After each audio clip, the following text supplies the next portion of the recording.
나눌 말씀의 내용은 미래적 현실입니다. 여러분 따라서 해보십시오. 미래적 현실. 미래적 현실. 올 초에 목사님께서 이 미래적 현실에 대해서 한번 말씀하셨는데 그때 정치인들이 많이 오셔가지고 다 하지 못하고 살짝만 하셨어요. 저도 너무 그걸 더 자세하게 한번 듣고 싶었는데 그래서 여러분들하고 같이 이 부분을 자세히 한번 나누려고 하는데요. 오늘 오전 예배 때 여러분들 은혜 많이 받으셨어요? 네. 지난주에도 은혜 많이 받으셨어요? 네. 그저께 한기총 대표이장 취임식 할 때도 여러분들 다 참석하셨죠? 네. 그때도 은혜 받으셨나요? 네. 이게 사람의 인사예요. 사람의 인사는 현재부터 미래를 향하고 있어요. 현재부터 과거에 일어난 일을 얘기하고 있어요. 예, 사람의 인사는 현재부터 과거의 일을 물어보는 거예요. 여러분 안녕하세요? 밤새 안녕하셨어요? 이것도 다 지난밤 동안 편안했냐? 이걸 물어보는 거예요. 이거는 한국 인사인데 중국 인사도 똑같아요. 니하오, 니하오. 이게 한자로 하면 너 좋아요. 너 여자에 좋은 호자 써서 니하오. 너 괜찮냐?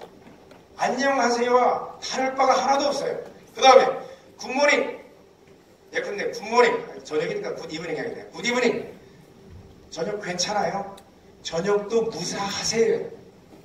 서양 사람들도 똑같아요. 편안하냐? 저녁에도 무사하냐? 뭘 물어봐요? 과거부터 지금까지. 이걸 물어보는 거예요. 일본도 마찬가지일 거라고 생각해요. 일본 오하이오 이거라든가 이런 부분들 일본말은 제가 무슨 뜻인지 잘 모르겠어요.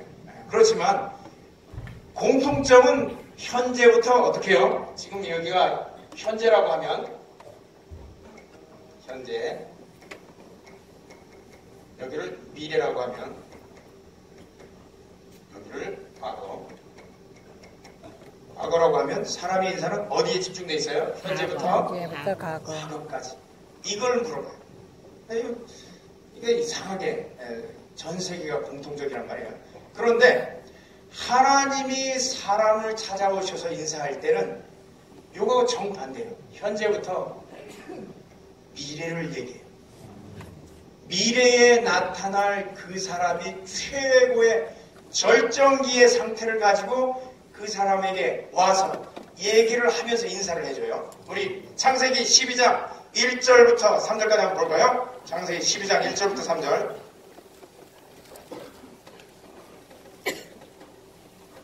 시작. 여호와께서 아브라함에게 이르시되 너는 너의 본토 친척 아비 집으로 떠나 내가 네게 지시할 땅으로 가라.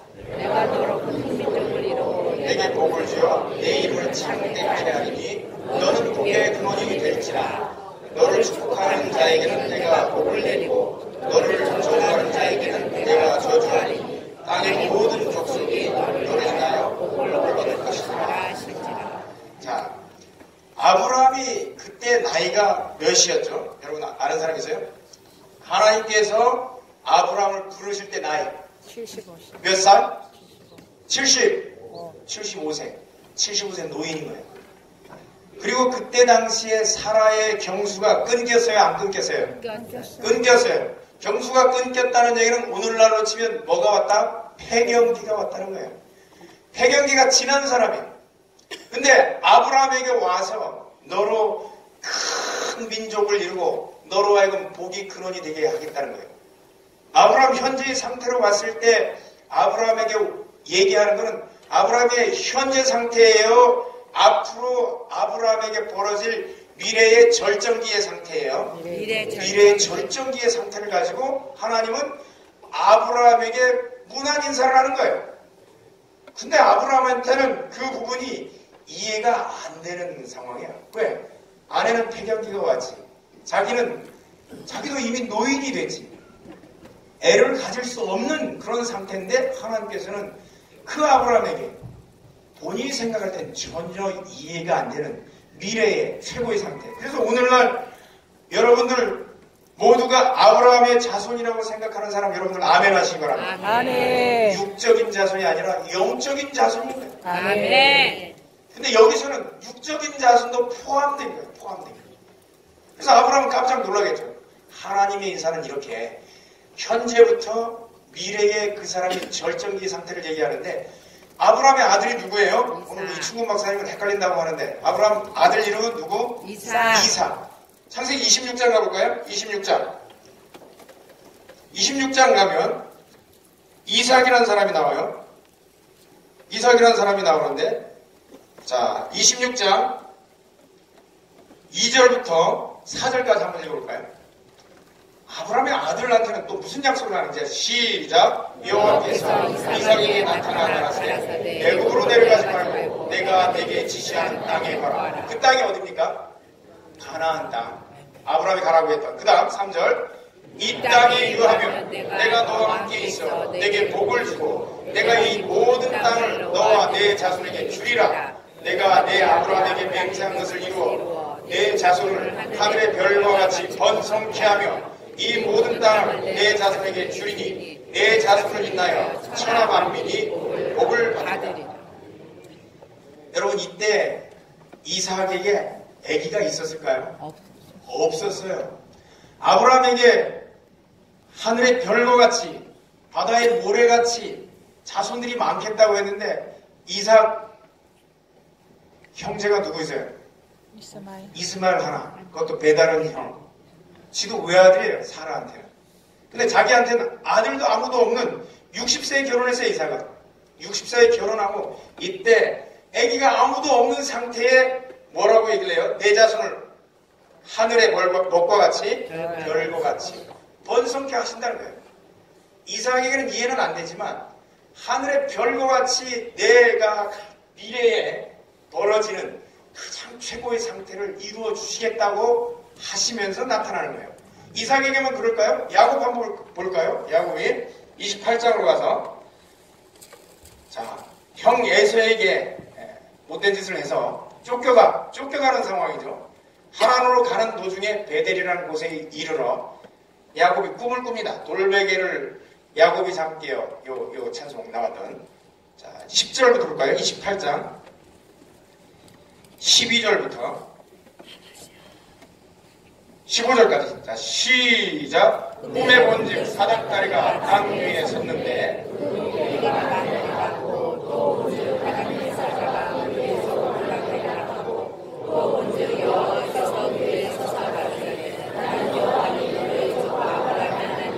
이삭의 하나님이라 더 누운 땅을 내가 너와 내 자손에게 주리니 내 자손이 땅이 티끌같이 되어서 동서남북에 평망할지며 땅의 모든 족속이 너와 내 자손을 인하여 복을 얻으리라.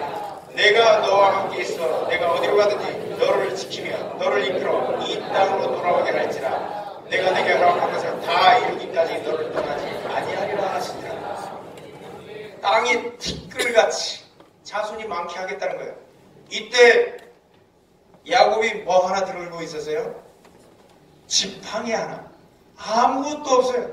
지팡이 하나 든 사람한테 내 자손이 땅에 티끌같이 많으리라고 얘기를 하고 아브라함과 이삭에게 주셨던 복을 그대로 얘기하고 있어요. 이거 현재 상태예요? 미래 상태예요? 미래 상태인데 이 사람에게 이루어질 최고 절정의 상태에 대한 그림을 하나님이 그려주면서 야곱에게 약속을 하는 거예요. 이 미래의 그 사람에게 이루어질 최고의 절정의 상태에 대한 하나님의 그림을 우리가 따라해 봅시다. 미래적 현실. 미래적 현실이 바로 그런 거란 거예요.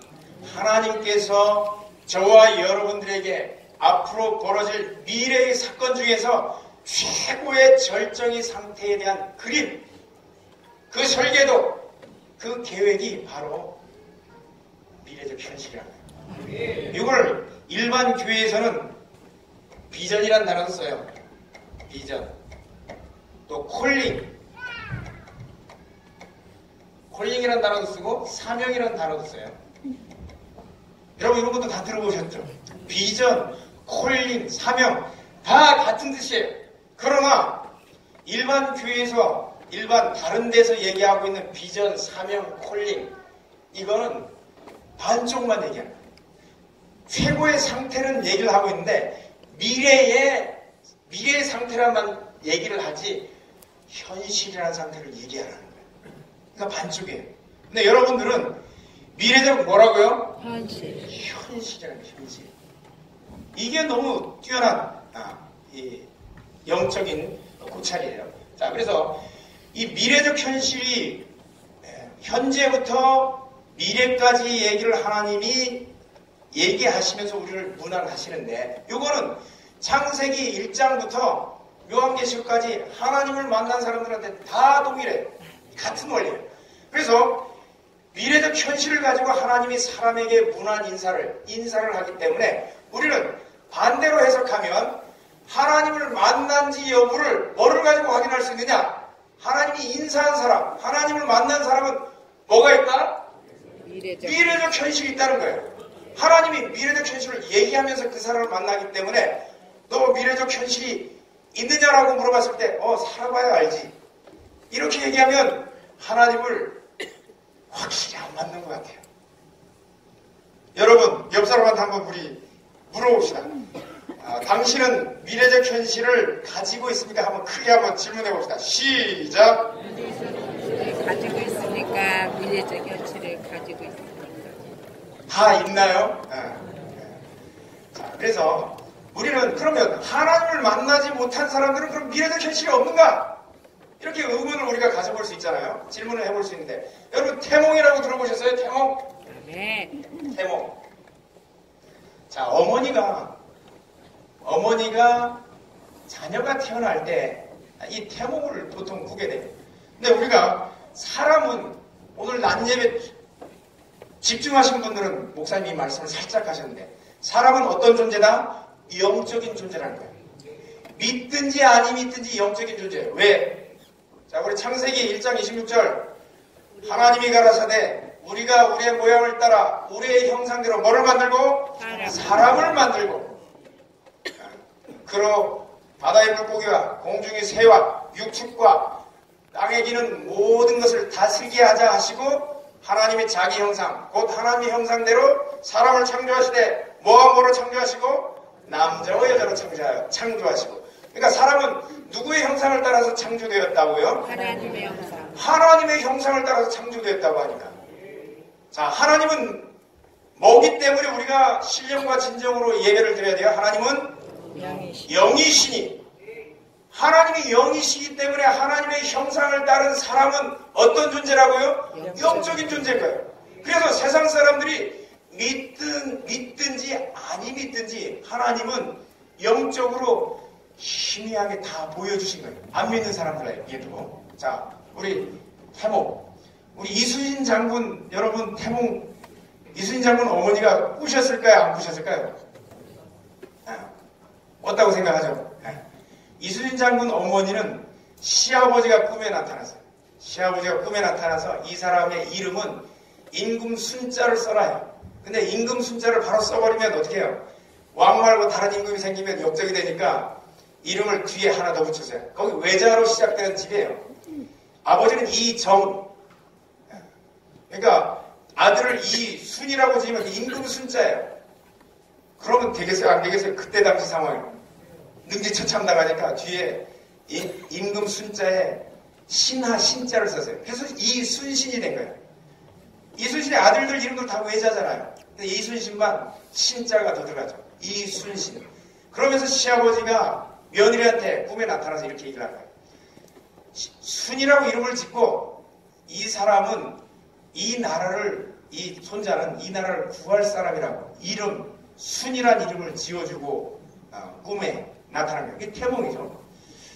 이순신 장군. 그 다음에 우리 안중근 이상. 우리가 2월 14일 여러분 무슨 데이라고 하죠? 발렌타인데이. 발렌타인데이인데 안중근 의사가 언제 사형장에서 사형을 당했을까요? 2월 며칠? 14일. 2월 14일. 그래서 일제가 이 발렌타인데이를 적극적으로 시행을 했습니다.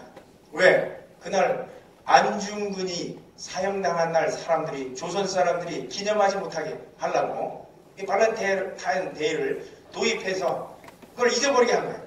안중근 의사, 여러분들, 저는 군인으로 있을 때 굉장히 안중근 의사를 존경했어요. 그 사람 한 얘기 한마디가 너무너무 가슴에 와닿는 거예요. 예컨대 군인들한테 나라를 바쳐서 국가에 충성하라고 하잖아요. 이 사람이 얘기가 있어요. 위국 헌신 군인 본분. 나라를 위해서 몸을 헌신하는 게 군인의 본분이라는 거예요. 너무 멋있지 않습니까? 네. 군인들 참, 장교들은 이런 말 한마디 들으면 가슴이 벌렁벌렁해. 근데 안중근 의사가 태어날 때는 어머니가 어떤 꿈을 꿨을까요, 여러분? 아는 사람, 학생부에서 알면 봉투 준비했다. 5만원짜리 봉투. 나 째째하게, 시시하게 상품권 안 줘. 인터넷은 뭐해? 바로 수상 찾아야지. 아, 시간 지났어. 어머니가 북두칠성이, 이 별이 몇 개죠? 북두칠성이? 7개. 잘하네.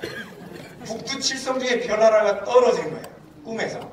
그래서 안중근 의사 어머니가 후다닥 달려가서 치마에 그 별을 탁 받은 거예요. 대단한 사람 같잖아요. 이 사람은 하늘에서 떨어진 별인 거예요.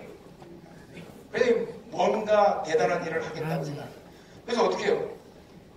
믿든지 아니 믿든지 간에 하나님께서는 희미하게 다 보여주셔. 이 태몽을 통해서도. 또 여러분 잘 아는 이승만 대통령. 이승만 대통령은 무슨 꿈 꿨을까요? 어머님이. 아버지는 이경선 씨고 어머니는 김해김 씨라고만 뭐 나와 있는데, 이승만 대통령은요 원래 왕족인 거 아시죠? 네. 누구의 후손일까요? 세종대왕의 형 학생부. 어느 대군? 양녕대군. 예, 양녕대군. 양녕대군의 16대 손이에요, 이 사람이. 예, 왕족이에요, 왕족. 근데 이 어머니가 무슨 꿈을 꿨냐면 용이 자기 품에 달려드는 거예요, 가슴에. 그런데 여러분, 세상 사람들에게 있어서 용은 뭐죠? 우리는 용이 이제 사단을 상징하니까 굉장히 좋지 않은 존재로 생각하는데, 우리 임금이 입는 도포를 뭐라고 불러요? 용포. 세상 사람들에게 임금은 왕이 왕. 그때 당시 이경선 옹이나 그 어머님이, 이승만 박사 어머니가 예수 믿는 사람은 아니잖아요. 그때 당시에. 근데 뭘 보여줬어요? 용. 용이 그 가슴에 달려드는 거예요. 이 사람은 뭐가 될 사람이라는 거예요? 왕이 될 사람이라는 걸 믿지 않는 사람들한테도 이 태몽을 통해서 하나님이 미래적 현실의 일부를 희미하게 다 보여주는 거예요. 그런데 우리가 말하는 미래적 현실은 세상 사람들은 일부만 아는 거예요. 하나님을 모르니까 일부만 희미하게 영적인 존재니까 그래도 알려주신 거예요. 근데 우리가 알고 있는 이 미래적 현실은 이건 영적인 태몽이라고 해요. 여러분, 우리 영이, 사람의 영은 선악과를 따먹은 이후에 살았어요, 죽었어요? 죽은 거예요, 죽은 거예요. 그런데 우리가 예수 그리스도를, 죄송합니다, 날아다니네.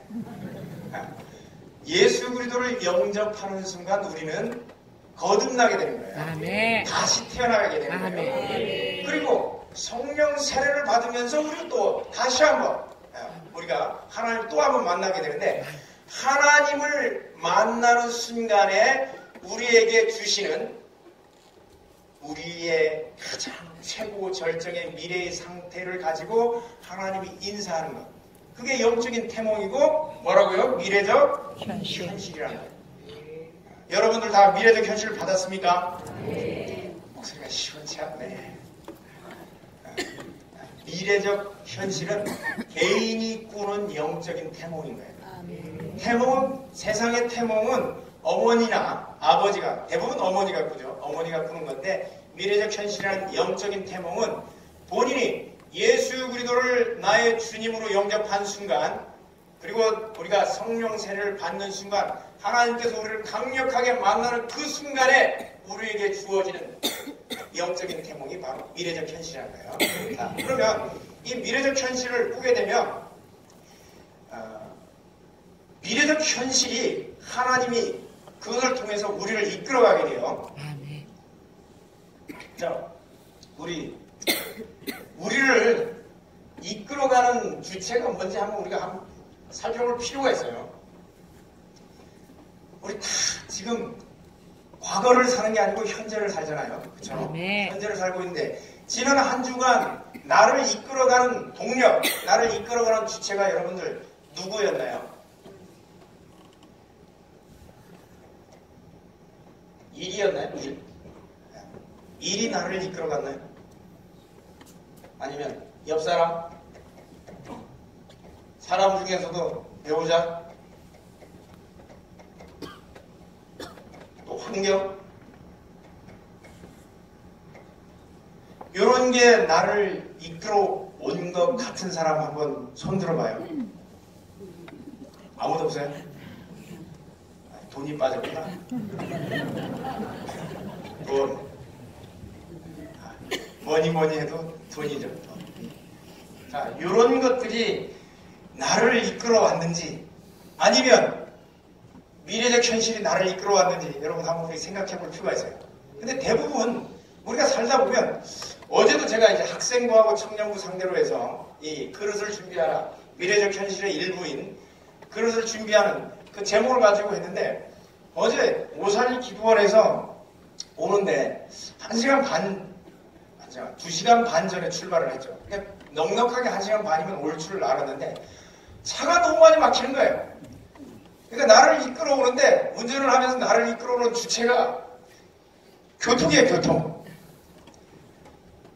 20원, 30원, 18원, 28원. 내 지금 시간이 이거 정말 밥을 목사님께서 밥을 6시에 같이 먹자고 김대현 목사님이 얘기를 했는데 나 시간은 못 지키겠고 정말 막 그냥 욕이 나오면서 누가 나를 이끌어가는 거예요? 교통체조. 미래적 현실이 이끄는 게 아니라 이 환경, 교통 환경이 나를 이끄는 거예요. 교통 환경이. 그리고 이 티맵을 치고 왔는데 티맵이 막히는 대로가 인도하는데 SK 도대체 뭐라고 했어요? 애꿎은 SK를 무지무지하게 욕하고 교통 환경이 나를 이끌면요 입에서 10원짜리 만원밖에 안 남아요. 여러분들 교통 환경이 여러분들을 이끌게 하면 안 됩니다. 그 다음에 일 마음 잘 되면 잘 풀리면 하는데 일이 잘 풀릴 때는 감사도 잘 나오고 그런데 일이 좀 안 풀려봐요.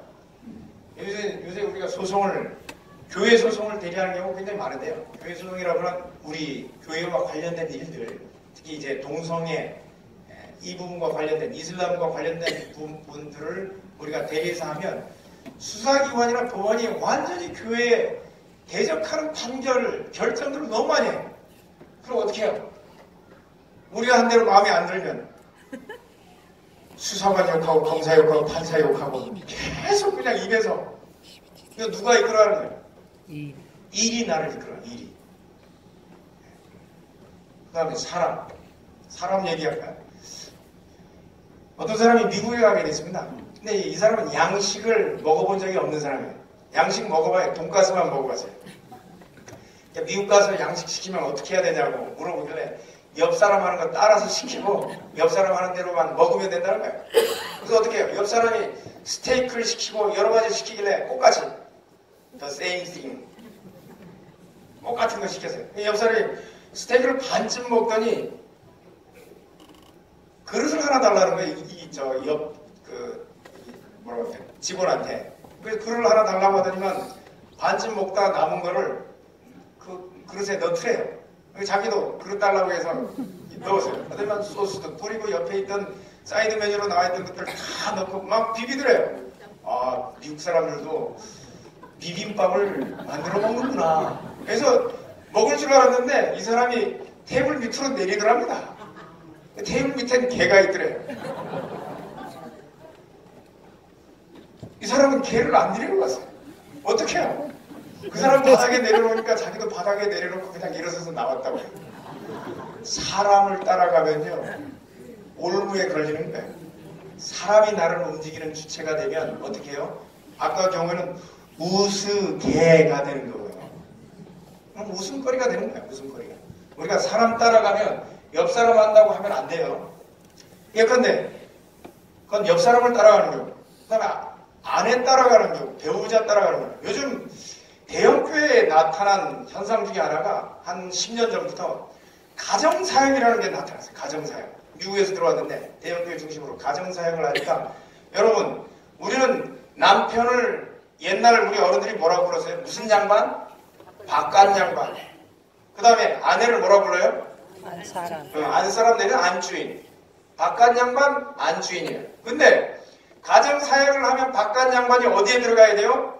집에 들어가는 거예요. 그러면 집에 바깥 주인하고 안주인이 있으면 주인이 두 사람 되면 어떻게 해요? 뭐가 일어나요? 싸움이 일어나는 거예요. 둘 다 주인체 하니까. 한 사람 밖에서 주인해야 되는데 안에 들어와도 주인 하려고 하는 거예요. 안주인이 그거 용납해요? 하나죠. 가정사역한 교회들요, 제대로 다 안 됐어요. 왜? 사역 다 망가져요. 왜? 가정 따라가니까. 배우자 따라가니까. 안 싸우려면 배우자 따라가야 하잖아요. 보통 바깥 양반들이 이길 수 있어요? 없어요? 없어요. 저요, 저. 살라면. 네. 지는데 어떻게 되느냐? 평생 사역의 최종 목표가 아파트 평수 늘려가다가 인생이 끝나는 거예요. 여러분, 이런 일 없기 바랍니다. 사람 따라가지 마시고요. 배우자 따라가요. 환경. 최근에 어떤 목사님인데, 제가 옆에서 참 같이 사역을 하는데 참 어려워요.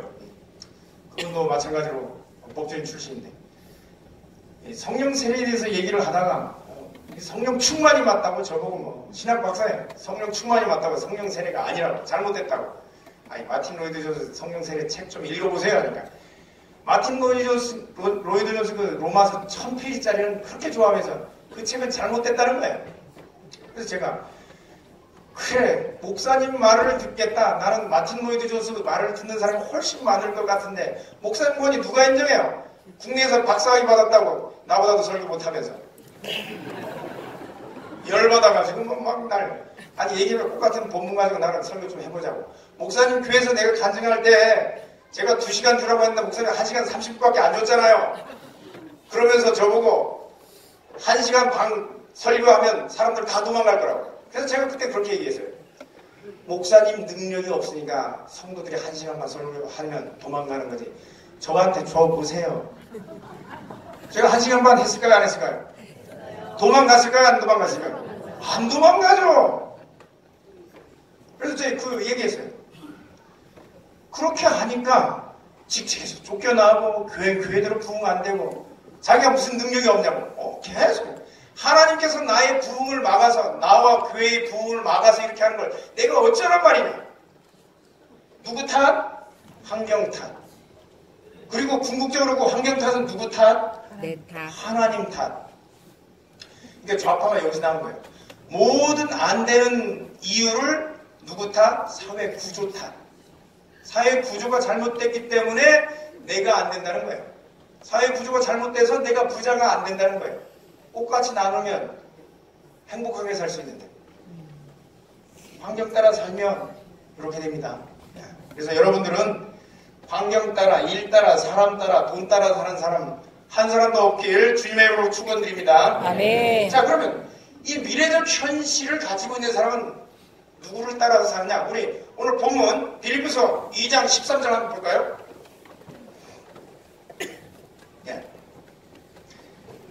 자, 시작. 너희 안에서 행하시는 이가 하나님이시니 자기의 기쁘신 뜻을 위하여 너희를 소원을 두고 행하게 하시나니 너희 안에서 행하시는 이는 하나님이시니 자기 기쁘신 뜻을 위하여 너희로 뭘 두고 행하게 하신다고요? 소원을 두고 행하신다는 거예요.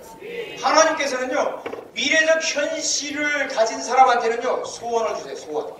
아멘. 소원, 소망 다 같은 뜻입니다. 소원에 요 미래적 현실을 요 안에 집어넣어버리는 거예요. 아멘. 그 미래적 현실이 있는 사람은 거기에 대한 소원으로 가득 차는 거예요. 아멘. 그래서 이게 나를 미래적 현실로 이끌어가는 거예요. 아멘. 여러분들한테 그 미래적 현실이 임해서 하나님께서 하나님의 기쁘신 뜻을 위해서 이 소원, 미래적 소원으로 이끌어가는 여러분들 되시기 바랍니다. 지금 없는 사람도 있을 거예요. 그러나 하나님께서는 반드시 여러분을 만나시면 요거 미래적 현실 여러분한테 주시는 그날이 반드시 있을 겁니다. 저도 대학 1학년 맨 처음 우리 해양대 같은 경우는 훈련부터 시작하는데 첫날 룸메이트랑 만나서 넌 뭐하러 이 학교에 왔냐? 이렇게 물어봤어요. 근데 그 만났을 때 한 얘기대로 전 그대로 가고 있어요. 너무 신기하지 않아요?